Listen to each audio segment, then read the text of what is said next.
इस वीडियो में हम लोग फर्स्ट यूनिट का ऑब्जेक्टिव देखने जा रहे हैं। क्वेश्चन नंबर 21 है जो कि a = bq + r पे है। क्वेश्चन समझिए। क्वेश्चन के हिसाब से a = bq + r मतलब भाज्य बराबर भाजक गुणे भागफल जोड़ शेष, जो हम लोग बचपन में पढ़ते आ रहे थे। तो इसमें ये पूछ रहा है कि इन चारों में से कौन सा कंडीशन इस भाज्य बराबर भाजक गुणे भागफल जोड़ शेष पर फिट बैठता है। ठीक है, तो चलिए इसको बनाते हैं। अब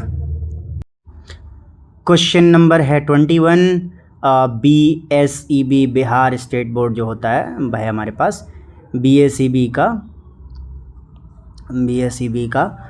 10th क्लास मैथमेटिक्स और 2026 का ये प्रीवियस ईयर क्वेश्चन है।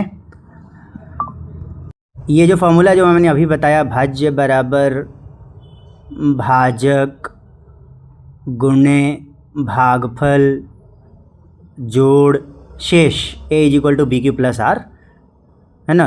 a हमारा भाज्य हो गया, b हमारा भाजक हो गया, q हमारा क्या हो जाएगा, भागफल हो जाएगा q, और r हमारा रिमेन यानी शेष हो जाएगा, है ना। इसको ऐसे भी लिख सकते हैं, b से भाग दिया a को, यहाँ पर q बचेगा और फिर भाग करेंगे तो नीचे r बचेगा। अब ये b और r इन दोनों में ही हमको रिलेशन देखना है। या तो b बड़ा होगा या तो r बड़ा होगा, है ना। लेकिन r तो हमेशा छोटा होता है b से। तो यानी कि दो कंडीशन बनेंगे, b बड़ा होना r से, b छोटा होना r से। लेकिन b हमेशा बड़ा होता है r से। एक एग्जांपल समझिए, 4 से हमने डिवाइड किया 9 को, तो 4 4 दूनी 8 है ना, 1 बचा शेष। चलिए 1 बच गया, तो 4 हमेशा बड़ा है, 1 हमेशा छोटा है, मतलब शेष हमेशा छोटा होता है। b is greater than 1, b हमेशा r से हमेशा बड़ा होगा। तो यानी कि ये जो नीचे दो इक्वेशंस लिखे हुए हैं इसमें से एक गलत है। देखिए एक गलत है, b हमेशा बड़ा होगा r से, ये सही है, b छोटा होगा r से, ये गलत हो गया।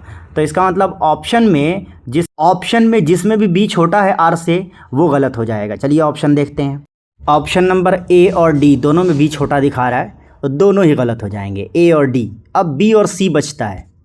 तो देखिए b तो हमेशा बड़ा ही है r से और 0 से बड़ा है ही। लेकिन अगर r की बात करें, ये 0 भी हो सकता है, क्योंकि अगर 8 होता तो 0 हो जाता है ना, 8 को भाग देते 4 से। और या फिर 0 से बड़ा हो सकता है, या तो 0 हो सकता है या 0 से बड़ा हो सकता है। फिर से आते हैं ऑप्शन में, तो ऑप्शन नंबर बी सी बचा हुआ था, तो 0 से बी नंबर कह रहा है 0 से बड़ा और या बराबर, और सी नंबर कह रहा है 0 से छोटा। तो 0 से छोटा तो हो ही नहीं सकता है ना, बी जो है वो 0 से छोटा नहीं हो सकता, और आर जो है वो 0 के बराबर हो सकता है या 0 से बड़ा हो सकता है, छोटा तो नहीं हो सकता, ठीक है ना। मतलब दोनों एक 0 से छोटा नहीं हो सकते, है ना। तो इसीलिए हमारा ऑप्शन नंबर सी जो है गलत हो जाएगा, बी जो है वो सही हो जाएगा। तो अगर कंडीशन को लिखना चाहें तो 0 से बड़ा होगा r या बराबर होगा, उससे बड़ा होगा b। Option number B answer right. आइए चलते हैं नेक्स्ट क्वेश्चन, क्वेश्चन नंबर 22। देखिए हैं कि क्वेश्चन नंबर 22 क्या कह रहा है। ठीक है, ये तो बहुत ही आसान क्वेश्चन है। यूक्लिड डिवीजन लेमेया के हिसाब से 867 और 255 का मसा बताना है।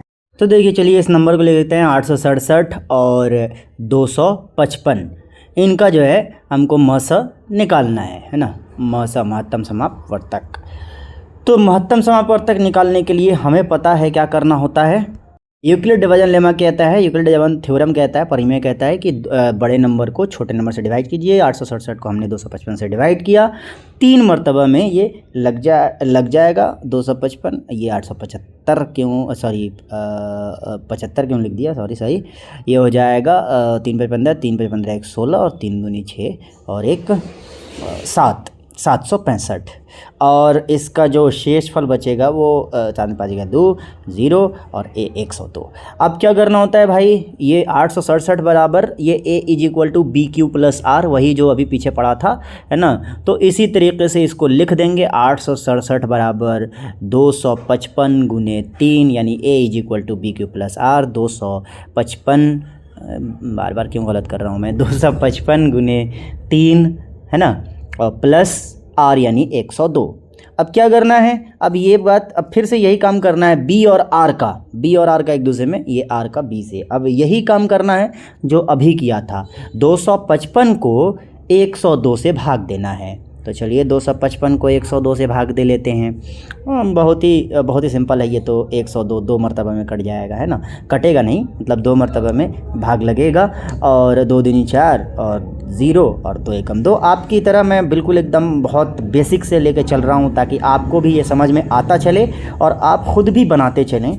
मैं बिल्कुल हवाई में बात नहीं कर रहा। अब फिर से इसको उसी तरीके से लिख लेते हैं जिस तरह से अभी लिखा था। 255 बराबर 102 गुने 2 प्लस 51। अब फिर 51 और 102 इन दोनों को लेकर के चलना है। 102 को 51 से भाग दे देना है। तो चलिए भाग दे लेते हैं। उसी तरह से लिखेंगे a = BQ + R की तरह से 102 लिख देंगे और 51 से भाग दे देंगे। ठीक है, तो 51 से भाग दिया 102 को, 2 मरतबा में कट जाएगा 102। ये लीजिए कट गया। तो उसी तरह से लिख देंगे 102 बराबर 51 गुने 2 + 0। अब देखिए 0 शेष आ चुका है। शेषफल कितना आ चुका है भाई? 0 आ चुका है। तो जब तक 0 ना आ जाए तब तक ये काम दोहराते जाना है। और जब 0 आ जाए तो ये जो b आया है ना, जो भाजक आया है वही हमारा मौसा होता है। जो भाजक आया है वही हमारा मौसा होता है, मतलब 51 आया। अब चलिए ऑप्शन में ढूंढ लेते हैं 51 कहाँ। तो कहाँ पर है भाई 51 है ऑप्शन नंबर डी में, यही हमारा आंसर। तो ये हो गया ऑप्शन नंबर डी आंसर। अगले सवाल पे चलते हैं, सवाल नंबर 23, है ना, सवाल नंबर 23। ये कह रहा है कि 7429 का अभाज्य गुणनखंड बताना है। ठीक है, तो अभाज्य गुणनखंड में हम लोग क्वेश्चन के हिसाब से चलते हैं। सबसे छोटी संख्या 13, फिर उसके बाद 17, फिर 19, फिर 23, फिर 29। उन्हीं नंबर से हम डिवाइड करने की कोशिश करेंगे। तो ये जो नंबर हैं 13, 17, 19, 23 और 29, इन्हीं नंबर से डिवाइड करके एक एक करके डिवाइड करने की कोशिश करते हैं, अभाज्य गुणनखंड बनाने की कोशिश करते हैं। 13 से 7429 को डिवाइड करेंगे तो 13 दूनी 24, 13 65, 13 5 65, 5 मरतबा में लग जाएगा, 65 हो जाएगा। और 14 में 5 जाएगा तो ये 9 हो जाएगा, है ना। और ये 6 ये 0 कट गया। भाग जैसे देते हैं वैसे ही दे रहा हूँ मैं, कोई बहुत बड़ा काम तो कर नहीं रहा हूँ, है ना। फिर उसके बाद आगे आ जाएगा ये 2 आ जाएगा। तो इसको बना लेते हैं, क्यों नहीं काम कर रहा है, पेन टाइप कभी कभी रुक रहा है।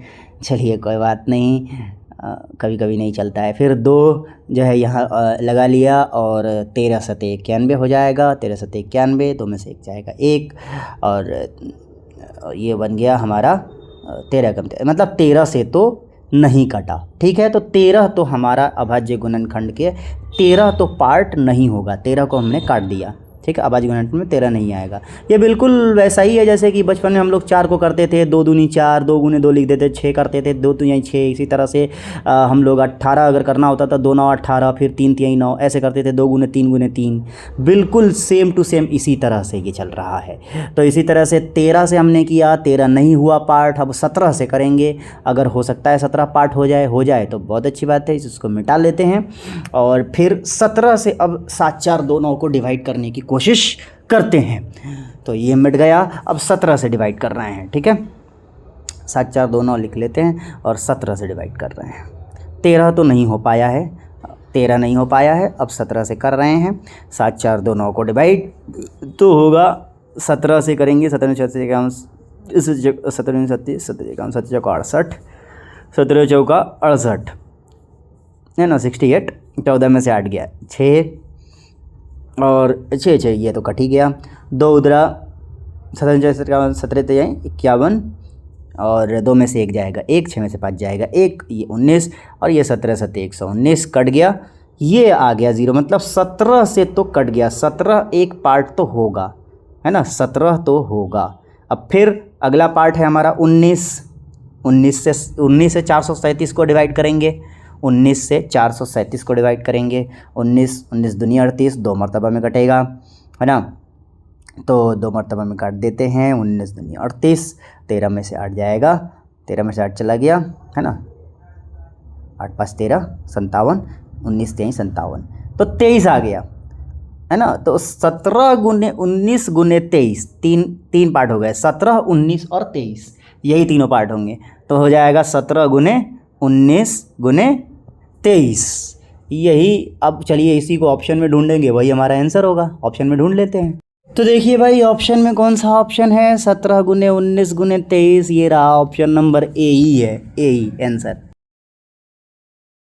Let's go to the next question. The next question is question number 24। ये क्वेश्चन तो बहुत ही आसान है। कह रहा है ए बी दो संख्याएं हैं, इनका लसम मसा सी डी है। तो बताइए ऑप्शन नंबर इसमें क्या सही है। हमने एक फॉर्मूला पढ़ा है। फॉर्मूला क्या था? फॉर्मूला था पहली संख्या गुने दूसरी संख्या बराबर लस गुने मस, है ना। इस फॉर्मूले में बनेगा ए पहली संख्या है, बी दूसरी संख्या है, सी लस है, डी मस है, A B is equal to C D. Option कौन सा है? Option number C. बस तो फिर ऑप्शन नंबर सी ही हमारा आंसर हो गया, दैट्स इट। चलिए अब अगले क्वेश्चन में चलते हैं। क्वेश्चन नंबर 25 क्या कह रहा है?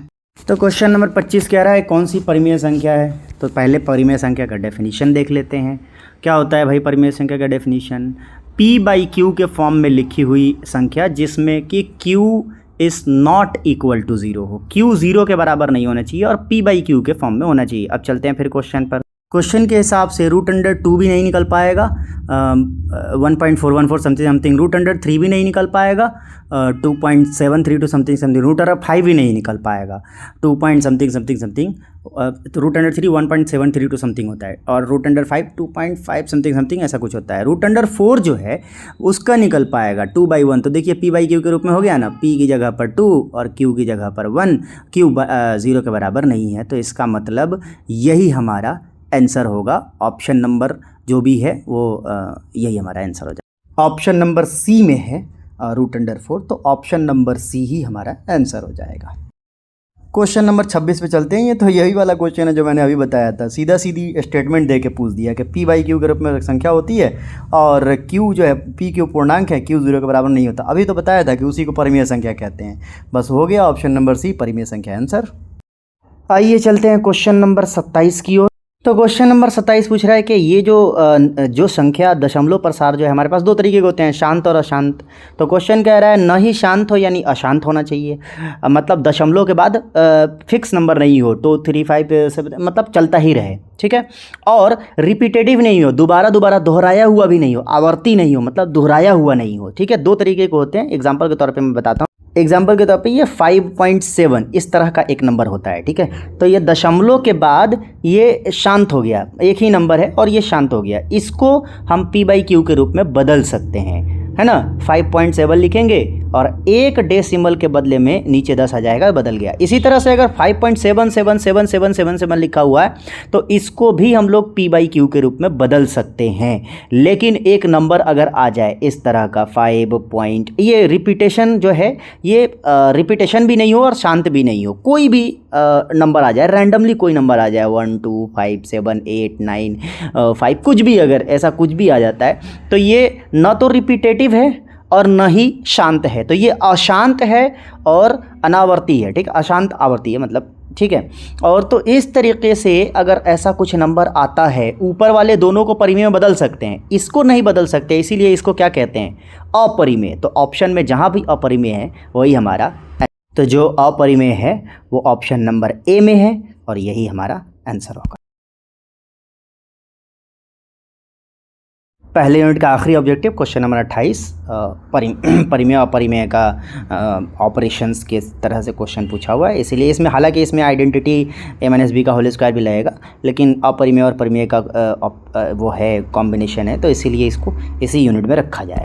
चलिए ये तो बहुत ही आसान सा है, 3 - 2 √5 का स्क्वायर। तो a-b का होल स्क्वायर आइडेंटिटी भी लगा सकते हैं और 3 - 2 √5 को 3 - 2 √5 से मल्टीप्लाई भी कर सकते हैं। आइडेंटिटी लगाते हैं। चलिए तो a-b का होल स्क्वायर क्या होता है? a स्क्वायर यानी 3 का स्क्वायर हो जाएगा, और उसके बाद -2ab यानी -2 × 3 × 2 √5 और प्लस 2 √5 का स्क्वायर। तो लगा देते हैं, आइडेंटिटी लगा देते हैं, सबसे आसान पड़ेगा।